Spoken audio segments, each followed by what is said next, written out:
Magandang umaga, mga igan. Patuloy po ang paglilinis sa paligid ng simbahan ng Quiapo para sa pista ng Poong Nazareno sa Biyernes. At naroon pa rin natin kasamang si Connie Sison. Connie!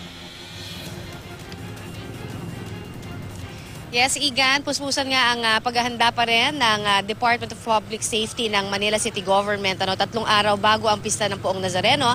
In fact, kani-kanina lamang ay nasaksihan natin ang kanilang isinagawang clearing operations. Ito, nakikita natin dito ngayon yung pagtatanggal nila ng mga nakabalakid doon sa daan ng mga vendors dito. So pag nakita nila na merong mga tolda o kaya mga crates na nakahambalang sa daan, yan ang kinukuha nila at dinagdagan na rin syempre nila ng paglilinis din sa paligid dito sa Quiapo Church.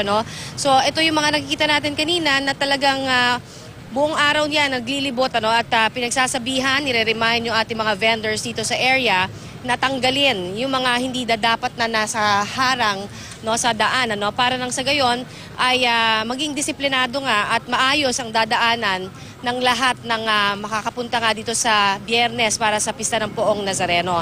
Samantala, Igan, ito lang ipapakita naman natin sa inyo ang disenyo.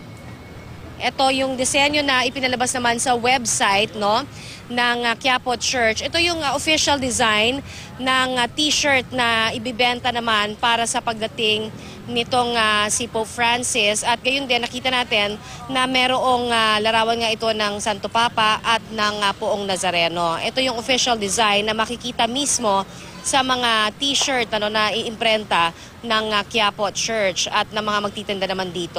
Samantala, ito nga at dito sa aking paligid nakikita rin natin na tuloy-tuloy pa rin po yung pagpunta ng mga tao at bumibili pa rin ng mga santo po ng Poong Nazareno in time para naman sa Friday at ganoon din tuloy-tuloy pa rin ang misa na ginagawa naman dito from 5 a.m. hanggang 7 p.m. mamayang gabi. At yan ang pinakahuling sitwasyon dito naman sa Quiapo Church. Balik muna sa inyo dyan. Maraming salamat, Connie Sison.